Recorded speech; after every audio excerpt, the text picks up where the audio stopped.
fana wa Siri yari yavuze ati ngiye kuzana amanota 3 ngiye kuyazana nyashyire ku yandi asigaye nicare ku mwanya wa mbere nemye meze neza cyane. Ubu ngubu tuvugana rero akaba yicaye ku mwanya wa mbere wa Siri nkuko yari yabivuze kabisa. Ahari namusalimiye sana kuko iryo yavuze riratashye. Bakaba bategereje mukeba wabo w'ibihe byose ku munsi w'ejo, bizaba bikomeye ubwo azaba arimo kugenda atana mu mitwe n'ikipe ya Insinzi yo mu karere ka Rubavu. Uwo mukino nawe tuzagenda tubagezaho 5-5. Ikipe ya Sport rero ikaba imaze kuba iyipfunyikira ibitego bibiri ikipe ya Muhazi United. Ni igitego cya mbere cyabonetse ku munota 65 kuri kufura yaritewe neza na Fitina Ombarenga Ombabebe. Abasore b'ikipe ya Muhazi United bahita bakozaho umutwe, bakojejeho umutwe, umuzamu awukubita ibipfunsi, awukubise ikiganza ashaka kuwurenza, biranga bisanga ahubwo awukubita ugarura, bisanga noneho Adama Bagayogo arahari arahagoboka ahita ashyirwa umupira mu rushundura. Igitego cya mbere kiba kiranyoye. Furunganyi aba arahagurutse aravuga ati kabisa koma ya mashyi y'abareyo bagira batya, aba arayakomye. Aravuga ati kabisa abasore nasize barimo kugenda ababyitwaramo neza. N'umukino wa mbere uwitwa Rwaka Claude atsinze kuko yari yabihize. Tuganira yambwiye ati umaze iminsi ndasahimiriro uyu munsi ngiye kugira gute, uyu munsi ngiye kukwemeza. Akaba anyemeje rero muri rusange amagambo nari navuze kabisa. Rwaka Claude mbabarira saliyuti grand frere.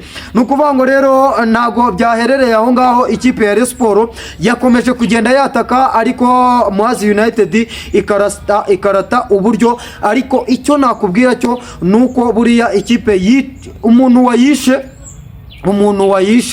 ni umuntu witwa Ndayishimiye Richard wayivuyemo kabisa. Appreciate kuri uyu mugabo witwa Ndayishimiye Richard, uyu mushinga ntahe w'umurundi kabisa. Akomeje kwitwara neza muri iki gihugu cy'u Rwanda kubera ko yavuye muri Muhazi United araza yitwara neza. Ni umwaka we wa mbere mu ikipe ya Sport, akaba arimo kugenda yitwara neza muri rusange. Ni passe rero yahaye uwitwa Biramahire Abedi, nta kindi yakoze. Aravuga ati kabisa reka nemeze grafere umaze kuba top scorer w'ibihe byose hano mu ikipe ya Sport, akandi akaba na top scorer wa Rwanda Premier League. Reka muheshe icyubahiro ahari hano muri stade Furunganye. Muhagurutse ku nshuro ya kabiri, yongera koma amashyi ya kabiri ku munota wa 68 ahita aterekamo igitego.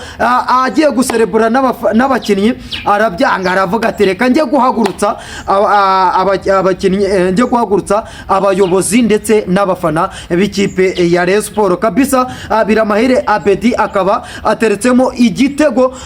Mwibutsa yuko ni reka ngaruke kuri bwana kamarade reka ngende nkugarukaho nkuraseho umuriro. Nawe umaze kugaragara yuko uri umuhuriga w'ikipe ya APR kubera ko ibyemezo byinshi ufatira Rayon Sport nuko aba ari amarangamutima aturutse mu mutima wawe udashingiye ku itegeko. Kubera ko iyo biza kuba ari itegeko, ikipe ya Rayon Sport yari kubi iteye mpaga ikipe ya Mukura Victory Sport, bikaza kurangira turimo kumenyeshwa yuko hagiye kubaho retour y'umukino wa kabiri.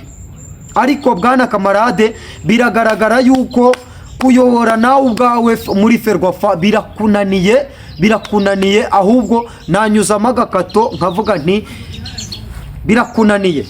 Amarangamutima niyo yuje kuyobora. Niba uri umufana jya hariya tubimenye, widekarare tubimenye. Niba kandi uri umuhuriga nabyo tubimenye, wisiga amarange kuko hari abahuriga.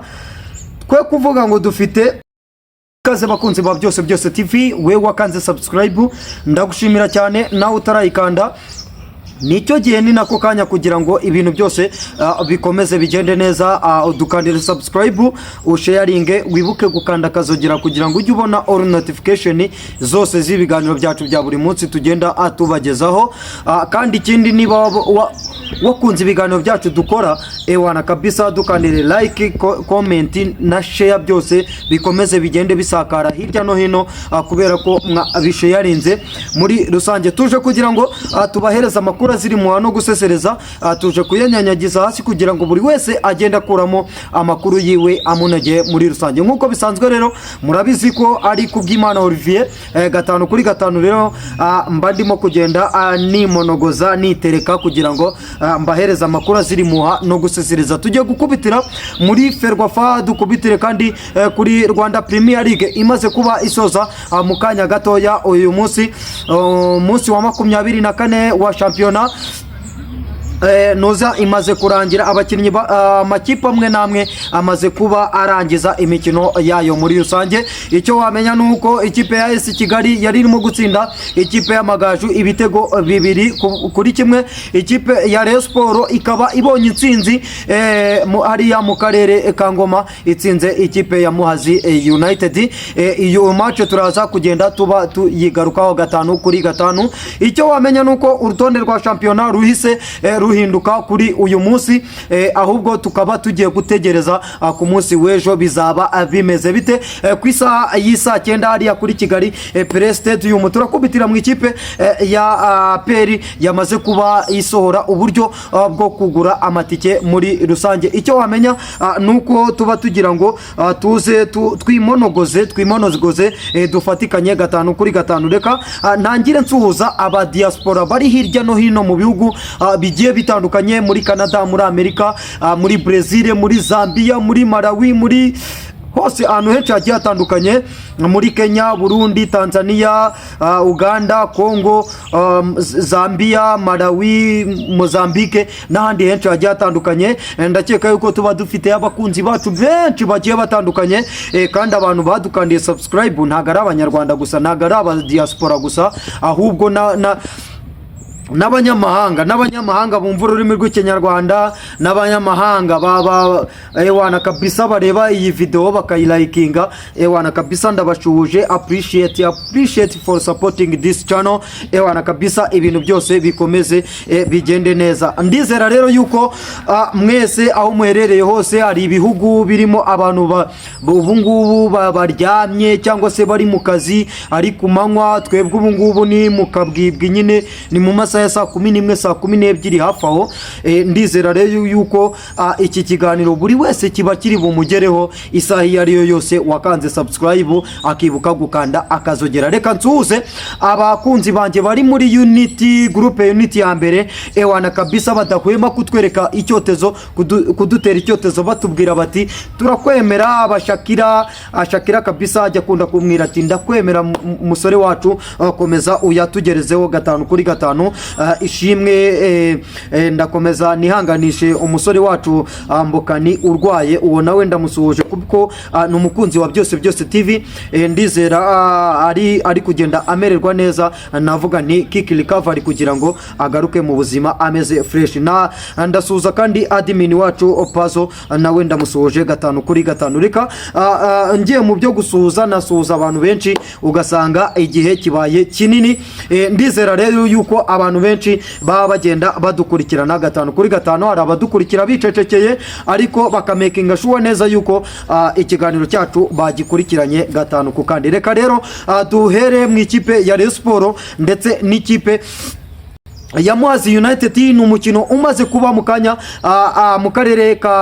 karere ka Ngoma turahera mu ikipe ya Muhazi yaje gukina uyu mukino bamaze guhembwa amezi 2 abakinnyi barimo bari bamaze amezi 3 badahembwa ariko icyo wamenya nuko baje gukina amafaranga yabo yageze ku makonte y'amezi 3 kubera ko mu cyumweru cyashize bari banze gukora imyitozo ariko ubuyobozi bw'akarere ka Kayonza n'ubuyobozi bwa Rwamagana kubera ko ikipe bayifite ari uturere tubiri mu nshingano zayo baravuga bati reka aba bakinnyi tubashakire amafaranga byibuza y'amezi 2 kugira ngo turebe yuko babasha gukina umukino mukino w'ikipe ya Rayon Sport batazadutera amaganyamuneka. No kuvuga ngo rero baje gukina ariko bavuga bati reka tugenda turebe yuko twakura amanota 3 ku ikipe ya Rayon Sport kubera yuko barimo kurwana no kuguma mu cyiciro cya mbere. Ikipe ya Rayon Sport rero nta kindi koze nayo yaje yabyiteguye.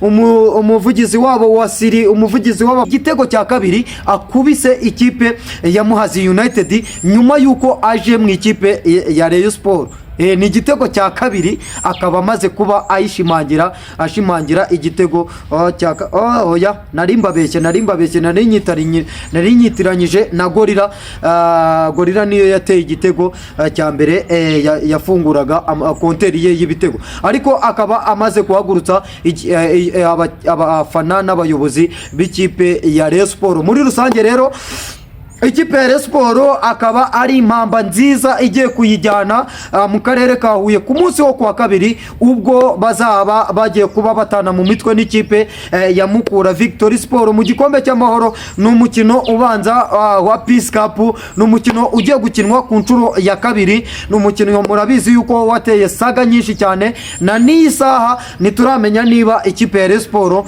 izagira gute izawukina, ariko hari amagambo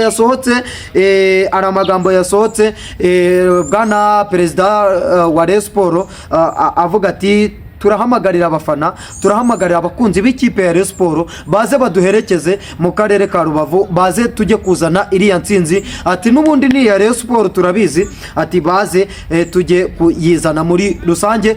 Ariko ni inkuru ndimo gukura muri Ferwafa n'abayobozi ba Ferwafa bamaze kuba batsimbarara. Uwitwa Kamarade Adolphe yakomeje gutsimbara ku mwanzuro we, aravuga ati ikipe ya Rayon Sport igomba gukina umukino wayo n'ikipe ya Mukura Victory Sport. Bati bigomba gukina ku munsi wo kwa kabiri. Rero uyu mukino ukazaba ukomereza aho wari ugeze ku munota wa 27 w'igice cya mbere niho byari bigeze. No kuvuga ngo rero ikipe ya Rayon Sport dutegereje yuko iri buze kuba isohora statement yemera uyu mukino cyangwa se ijya kurega muri kafu cyangwa se muri itasi muri rusange. No kuvuga ngo rero bari bakomeje batsimbarara bavuga bati kubera iki buri munsi bikomeza biza ku ikipe ya Rayon Sport, noneho bikaza mu mikino itari ya shampiyona, bikaza muri Coupe de la Paix cyangwa se muri kino gikombe cya Super Coupe. Ati kubera iki bikomeza kuba ku ikipe ya Rayon Sport. Abafana benshi bakomeje kugenda bambaza bati umwanzuro wa Ferwafa umeze gute. Abafana benshi ndababwira ni rero ngiye kugenda nohoza amakuru neza natohoje nuko uyu mukino ugomba gukinwa. Ubujurire bw'ikipe ya Rayon Sport bwamaze kuba buteshwa agaciro n'uwitwa bwana Kamarade rwose yamaze kuba agira gute, yamaze kuba abutesha agaciro. Aravuga ati uyu mukino bidapfa bidapfuka ugomba gukinwa. Abafana rero mubyakiriye mute? Mutubwire muri komenti niba mubyishimiye cyangwa se niba mutabyishimiye. Icyo wamenya rero nuko abafana nanone Ferwafa ni mwebwe mbwira, ndetse na Rayon Sport ni mwebwe mbwira. Abafana bantumye ngo mbabaze ngo ko bari baguze tike ku mukino wa mbere, bati noneho biraza kugenda gute? Muraza kudusubiza cyangwa se munabasubize muri rusange mukoresheje amabaruwa mujya mwandika mukatumenyesha muri rusange. Ubwo rero uwo ni umukoro uri hagati y'ikipe ya Rayon Sport ndetse na Ferwafa muri rusange. Ariko umunyamabanga nshingwabikorwa wa Ferwafa ushinzwe shampiyona cyangwa se amarushanwa muri rusange, bwana Kamarade, nge ndabivuze ewana kabisa, mu bigaragara byo nuko uyobora Ferwafa ushingiye ku marangamutima yawe, kuko iyo bitaza kuba ari amarangamutima, ndabivuze ndongeye mbisubiyemo, twari kubona ikipe ya Rayon Sport iteramaga ikipe ya Mukura Victory Sport. abafana ba Rayon Sport mutubwire uburyo mwakiriye uyu mukino wa Muhazi United, mutubwire n'uburyo mwakiriye iki cyemezo cyaturutse muri Ferwafa, kuko bidapfa bidapfuka mugomba gusubira i Rubavu, mugomba gusubira i Huye mukajya gukina uriya mukino, mukareba yuko mwabona qualification y'igikombe cy'amahoro, kubera yuko abantu benshi bari babateze uyu mukino, nanjye ndimo nawe bateze. Biragaragara yuko rero uyu mukino utazaba woroshye mu karere ka Huye. Turaba tuwubagezaho 5-5, tuzaba twamanutse, televiziyo zacu zizaba zamanutse rwose, turimo kugenda tuwubagezaho 5-5, ibintu byose bikomeze bigende neza. Ndabakunda cyane, nababwira ni kanda subscribe, ulayikinge, navuga ni mu rurimi rw'amahanga, if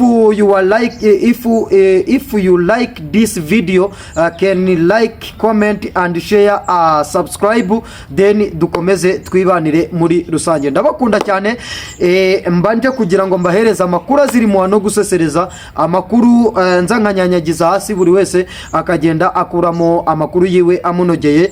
Nanjye rero ndagira ngo mujye muntera icyotezo, mumbwire muti muhungu wacu ubikora neza, nkuko mugenda mubingaragariza muri comment. Ndabakunda cyane, ibiganiro by'imikino nakagaruka hano kuri Byose TV. Ndabakunda cyane rero, ciao ciao.